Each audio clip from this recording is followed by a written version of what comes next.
Om Swastiastu. Kami dari SGD A8 akan mempresentasikan student project yang telah kami buat, yang berjudul Fisiologi dan Ergonomi dalam Lingkup Perkantoran. Sebelumnya, perkenalkan nama saya Imade Yogi Satria Dharma Putra dengan NIM akhir 202. Adapun daftar isi dari student project kami yaitu latar belakang, rumusan masalah, tujuan dan manfaat, prinsip fisiologi dasar, konsep dan pentingnya ergonomi dalam lingkup perkantoran, struktur dan fungsi otot rangka, metabolisme kerja, cardiorespiratory capacity dan energi expenditure, masalah fisiologis yang dapat timbul saat melakukan aktivitas perkantoran serta pencegahannya, kesimpulan dan saran. Adapun latar belakang dari penulisan student project kami akan dijelaskan oleh rekan saya. Baik, terima kasih atas kesempatannya. Kenalkan saya Jin Krisyongasa dengan 3 digit NIM terakhir 203. Latar belakang dari student project kami yaitu setiap manusia harus bekerja untuk memenuhi kebutuhannya. Aktivitas dalam bekerja harus disesuaikan dengan fisiologi kerja berdasarkan prinsip ergonomis sehingga menciptakan lingkungan kerja yang sehat, aman, nyaman, dan meminimalisir gangguan kesehatan. Salah satu jenis pekerjaan yang banyak dilakukan di era modern dan globalisasi adalah bekerja di lingkungan perkantoran. Pekerjaan di kantor umumnya dilakukan dengan posisi duduk, mengetik, bekerja di depan komputer dengan jam kerja yang cukup panjang, yaitu selama 8 jam, bahkan lebih. Hal ini dapat menimbulkan stres fisik dan psikologis yang menyebabkan kelelahan, hilangnya konsentrasi, yang dapat berakibat pada gangguan kesehatan, bahkan kecelakaan kerja. Sebuah penelitian di Nigeria pada tahun 2019 melaporkan banyak pekerja kantor yang mengalami gangguan muskuloskeletal, bahkan prevalensinya mencapai 86,6%. Beberapa risiko posisi kerja di kantor yang tidak ergonomis adalah computer vision syndrome dan musculoskeletal disorders atau gangguan muskuloskeletal. Oleh karena itu, penting sekali untuk menerapkan prinsip-prinsip ergonomis yang sesuai dengan fisiologi kerja tubuh manusia untuk menciptakan lingkungan kerja yang aman, nyaman, sehat, efisien, efektif bagi para pekerja, serta dapat meningkatkan produktivitas perusahaan. Selanjutnya akan dijelaskan oleh teman saya. Adapun rumusan masalah dari student project kami, yang pertama yaitu bagaimana hubungan fisiologi kerja dengan ergonomi, yang kedua bagaimana proses fisiologi dalam tubuh pada saat melakukan aktivitas, yang ketiga apa saja masalah fisiologi yang dapat timbul saat melakukan aktivitas perkantoran, dan yang keempat bagaimana cara mencegah timbulnya masalah saat melakukan aktivitas perkantoran. Serta tujuannya yaitu untuk mengetahui hubungan fisiologi kerja dengan ergonomi, untuk mengetahui proses fisiologi dalam tubuh pada saat melakukan aktivitas, untuk mengetahui masalah fisiologi yang dapat timbul saat melakukan aktivitas perkantoran, dan untuk mengetahui cara mencegah timbulnya masalah saat melakukan aktivitas perkantoran. Kemudian adapun manfaat dari penulisan ini, yaitu menambah wawasan dan informasi dalam memahami fungsi fisiologis tubuh, dapat menambah pengetahuan mengenai ergonomi fisiologi dalam dunia perkantoran, serta makalah ini dapat dijadikan sebagai acuan referensi dalam pembuatan karya tulis selanjutnya.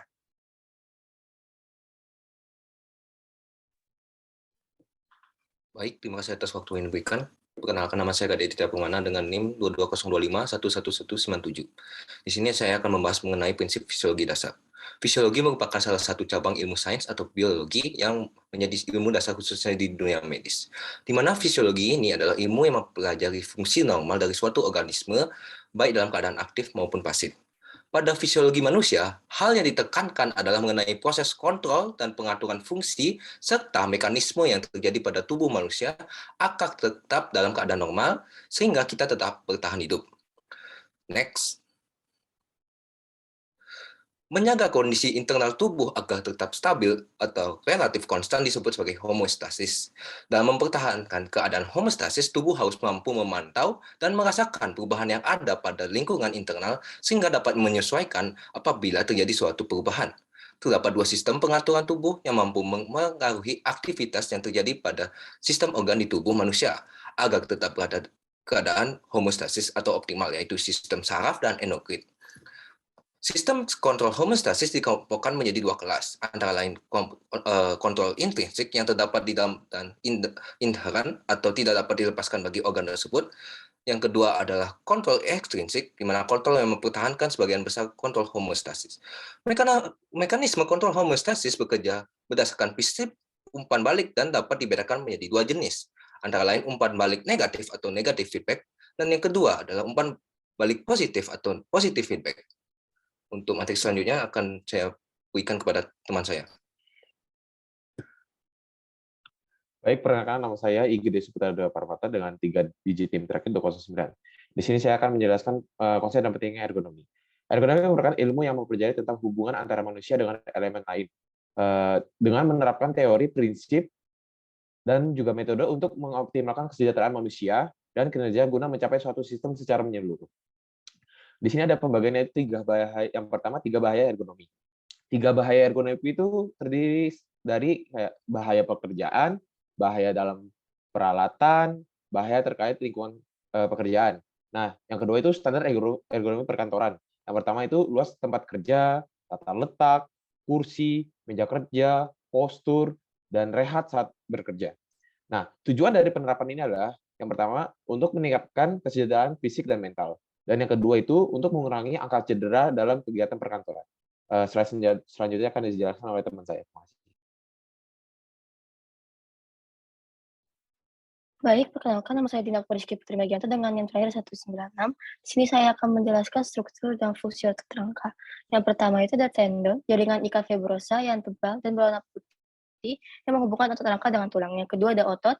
Serat otot rangka merupakan kumpulan fasciculus.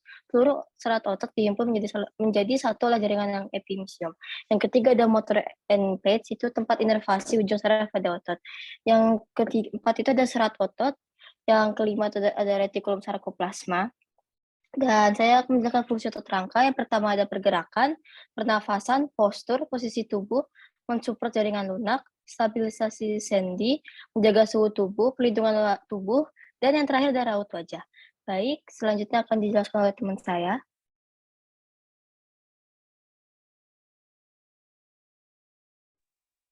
Baik, sebelumnya perkenalkan nama saya Putri Silvia Salim dengan NIM digit terakhirnya 204.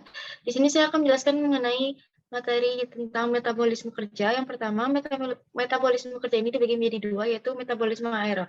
Di mana pada metabolisme ini terdapat mekanisme pernapasan yang dibagi menjadi dua macam. Apabila dilihat dari organ yang terlibat dalam proses inspirasi dan ekspirasinya. Di antara lain yaitu terdapat pernapasan dada dan pernapasan perut. Dalam melakukan pekerjaan, terdapat suatu kapasitas yang harus diperhatikan dengan tujuan untuk memaksimalkan tubuh dalam menghasilkan energi, memperoleh oksigen, serta mengisi ketersediaan zat-zat gizi bagi tubuh. Di sini kapasitas yang dimaksud yaitu kapasitas aerobik maksimal, yang dimana dapat ditentukan dengan mengukur volume maksimal oksigen yang dihirup oleh seseorang per satuan waktunya. Untuk metabolisme anaerobnya akan dijelaskan oleh teman saya. Baik, terima kasih atas kesempatannya. Perkenalkan, nama saya Priti Caroline Bana dengan 3 digit NIM terakhir 200. Saya akan menjelaskan tentang metabolisme anaerob. Respirasi anaerob adalah proses respirasi yang tidak memerlukan oksigen. Contoh dari respirasi ini adalah proses fermentasi. Respirasi anaerob dapat terjadi pada hewan dan manusia ketika tubuh membutuhkan energi dengan cepat. Selain menghasilkan ATP, glikolisis juga menghasilkan NADH dan NAD+. Berdasarkan hal tersebut, ada dua jenis respirasi anaerobik yang dilakukan oleh organisme. Yang pertama yaitu fermentasi alkohol. Proses fermentasi alkohol dimulai dengan pemecahan satu molekul glukosa menjadi 2 molekul pirufat. Yang kedua, fermentasi asam laktat. Fermentasi asam laktat dilakukan oleh sel otot dan sel lain. Kelelahan otot didefinisikan sebagai ketidakmampuan otot untuk mempertahankan atau menghasilkan kekuatan atau hilangnya kemampuan otot untuk berkontraksi untuk menghasilkan kekuatan yang mengakibatkan relaksasi otot yang jauh lebih lambat. Salah satu penyebab utama kelelahan otot adalah penipisan glukosa akibat olahraga berat atau berkepanjangan. Selanjutnya akan dilanjutkan oleh teman saya. Baik, perkenalkan nama saya Imadesta Palawaikunta dengan 3 digit NIM terakhir 199. Di sini saya akan menjelaskan tentang cardiorespiratory capacity. Cardiorespiratory capacity merupakan suatu kapasitas mempertahankan usaha dinamis dengan intensitas sedang dan tinggi dalam kurun waktu yang lama, di mana cardiorespiratory capacity ini berkaitan dengan kemampuan tubuh kita dalam menangkap, mengangkut, dan menggunakan oksigen untuk menghasilkan energi yang nantinya akan digunakan oleh otot. Beberapa bagian dari cardiorespiratory capacity meliputi kapasitas inspirasi, kapasitas residu fungsional, kapasitas vital, dan kapasitas paru total. Kapasitas inspirasi merupakan penjumlahan dari volume tidal dengan volume cadangan inspirasi, di mana volume tidal merupakan volume pernapasan saat melakukan inspirasi secara normal. Kapasitas inspirasi ini merupakan jumlah udara yang mampu dihirup oleh seorang pada tingkat ekspirasi normal, dan pengembangan paru sampai jumlah maksimum dan kisaran volume 3.500 ml. Kemudian kedua, kapasitas residu fungsional merupakan jumlah udara sisa atau residu di dalam paru dari suatu proses ekspirasi normal yang biasanya memiliki kisaran volume 2.300 ml. Kemudian ketiga, kapasitas vital merupakan jumlah dari udara yang dapat dikeluarkan oleh seseorang secara maksimum setelah melakukan inspirasi secara maksimum dan juga telah melakukan ekspirasi secara maksimum atau sebanyak-banyaknya dengan volume 4.600 ml. Kemudian terakhir, kapasitas paru total merupakan volume paru maksimum yang dapat dikembangkan sebesar mungkin dengan inspirasi paksa dan sekuat mungkin. Kapasitas paru total memiliki volume kira-kira 5.800 ml. Sekian dari saya, akan dilanjutkan oleh teman saya. Baik, perkenalkan nama saya Desa Agundia Pramesti Dewi dengan 3 digit NIM terakhir 195. Energi expenditure merupakan sebagai energi yang dibutuhkan untuk melangsungkan kehidupan atau energi yang digunakan untuk proses dasar berlangsungnya kehidupan. Energi expenditure ini dibagi menjadi 2 bagian, yaitu basal energi expenditure atau biasa juga disebut dengan basal metabolic rate atau BMR, dan juga total energi expenditure atau TEE. Untuk basal energi expenditure atau BE bisa disebut dengan basal metabolic rate, merupakan jumlah minimal yang diperlukan oleh tubuh untuk melangsungkan fungsi fisiologis atau internal work. BMR dinyatakan dalam kondisi dasar karena BMR diukur saat subjek berbaring dalam kondisi sadar di ruangan yang nyaman, hangat, dan secara fisik serta mental dalam keadaan tenang. Bila BMR dipengaruhi oleh berat badan, usia, jenis kelamin, dan juga tinggi badan. Untuk total energi expenditure atau TEE didefinisikan sebagai pengeluaran energi total seseorang yang dihasilkan dari 3 komponen, yaitu laju metabolisme basal, efek asupan makanan, dan aktivitas fisik. Metabolisme basal menyumbang 10-20% terhadap pengeluaran energi tubuh. TEE juga dipengaruhi oleh efek termik makanan yang memiliki definisi energi panas yang dihasilkan dari pemecahan makanan menjadi energi dalam bentuk ATP yang digunakan untuk melakukan aktivitas fisik. Makanan yang masuk hanya 50-60% saja dipecah menjadi ATP. Selanjutnya bisa dilanjutkan oleh teman saya. Baik, terima kasih atas kesempatannya. Sebelumnya perkenalkan nama saya Puji Sintia yang nomor 206. Jadi selanjutnya adalah masalah fisiologis yang dapat timbul saat melakukan aktivitas perkantoran serta pencegahannya. Masalah fisiologis bagi pekerja perkantoran dapat terjadi bila situasi pekerjaan, peralatan, serta lingkungan tidak diatur dengan baik, seperti permasalahan musculoskeletal disorder yang terjadi karena ketidaksesuaian dimensi intensitas kerja dengan tubuh pekerja yang dapat menimbulkan gejala nyeri akibat kerusakan saraf dan pembuluh darah di berbagai area tubuh. Lalu masalah fisiologis lainnya ada kumulatif trauma disorder yang disebabkan oleh akumulasi lesi kecil dari trauma berulang dan menjadi lesi yang cukup besar untuk menyebabkan sakit. Gejalanya biasanya dimanifestasikan dalam perilaku kerja yang berulang dan tidak wajar, yang melibatkan penggunaan otot atau penyerahan tenaga di luar kemampuan seseorang. Lalu untuk masalah selanjutnya yang semakin marak terjadi di era pandemi ini karena kegiatan work from home adalah CVS atau computer vision syndrome, yang merupakan sekelompok masalah mata dan penglihatan yang disebabkan oleh terlalu lamanya melihat layar digital, termasuk gejala ketegangan mata, gejala permukaan okular, gejala visual, dan gejala ekstraokular. Untuk pencegahannya akan dijelaskan oleh teman saya. Baik, terima kasih atas kesempatannya. Perkenalkan, saya Pandey Srisal Faralandari dengan digit NIM akhir 205. Jadi untuk masalah ergonomi pada perkantoran juga dapat menimbulkan beberapa gangguan fisiologis yang menyebabkan pentingnya mengetahui cara mencegah risiko penyakit yang dapat timbul bagi pegawai perkantoran. Pencegahan yang dapat dilakukan oleh pegawai perkantoran yang menggunakan perangkat digital seperti laptop atau komputer dalam jangka waktu yang panjang adalah dengan cara memperhatikan postur saat bekerja di depan layar, memperhatikan intensitas cahaya, agar mata dapat bekerja dengan nyaman, dan mengatur waktu istirahat mata minimal selama 15 menit ketika sudah melihat layar laptop maksimal 2 jam untuk menghindari terjadinya computer vision syndrome atau CVS.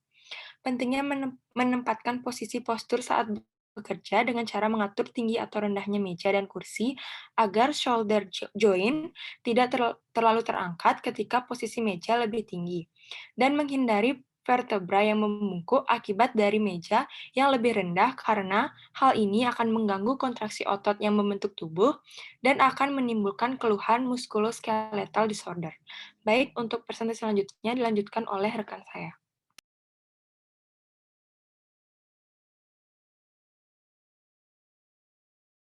Baik, terima kasih atas waktunya. Sebelumnya perkenalkan saya Ana Agung Ayu Astiningsih dengan 3 digit NIM terakhir 210. Mohon izin untuk memberikan kesimpulan dari materi-materi yang telah dipaparkan oleh teman-teman saya. Fisiologi kerja didefinisikan sebagai ilmu yang mempelajari, menggambarkan, mengevaluasi, dan menjelaskan tentang bagaimana suatu paparan stres dalam aktivitas pekerjaan yang dibutuhkan manusia agar dapat bekerja dengan efektif dalam tubuh manusia. Sedangkan ergonomi merupakan ilmu yang mempelajari tentang hubungan antara manusia dengan elemen lain dari suatu sistem dan profesi yang juga menerapkan teori, prinsip, data, dan metode untuk mengoptimalkan kesejahteraan manusia dan kinerja guna mencapai suatu sistem secara menyeluruh. Ergonomi di perkantoran berkaitan dengan pekerjaan yang dilakukan dengan posisi duduk mengetik bekerja dengan komputer yang umumnya memiliki waktu kerja selama 8 jam atau sepertiga hari. Saat melakukan sebuah aktivitas, manusia mengalami serangkaian proses fisiologis seperti pada sistem gerak atau muskuloskeletal, sistem kardiorespirasi, dan proses metabolisme tubuh baik aerob yang memerlukan oksigen maupun anaerob yang tidak memerlukan oksigen untuk menghasilkan sebuah energi. Bekerja pada kondisi yang tidak ergonomis dapat menimbulkan kelelahan dan berbagai masalah kesehatan lain yang dapat mempengaruhi kapasitas dan efisiensi kerja, bahkan mempengaruhi kualitas hidup pekerja. Beberapa masalah dapat timbul apabila kondisi bekerja pegawai kantor tidak ergonomis, yaitu seperti gangguan pada otot rangka atau musculoskeletal disorder, cumulative trauma disorder, serta computer vision syndrome atau CVS. Oleh karena itu, aktivitas dalam bekerja harus disesuaikan dengan fisiologi kerja berdasarkan prinsip ergonomis sehingga menciptakan lingkungan kerja yang sehat, aman, nyaman, dan meminimalisir gangguan kesehatan. Pencegahan yang dapat dilakukan oleh pegawai perkantoran adalah dengan cara mengatur tinggi rendahnya meja dan kursi sehingga vertebrae tidak membungkuk serta sesekali melakukan peregangan untuk menghindari musculoskeletal disorders dan memperhatikan intensitas cahaya layar agar mata dapat bekerja dengan nyaman serta mengatur waktu istirahat mata minimal selama 15 menit ketika sudah melihat layar laptop maksimal 2 jam untuk menghindari terjadinya computer vision syndrome atau CVS. Sekian pemaparan dari SGDA 8. Mohon maaf apabila ada kesalahan, baik yang kami sengaja maupun tidak. Saya tutup dengan Om Santi Santi Santi Om. Assalamualaikum warahmatullahi wabarakatuh. Om Namo Buddhaya. Shalom, salam sejahtera untuk kita semua. Terima kasih.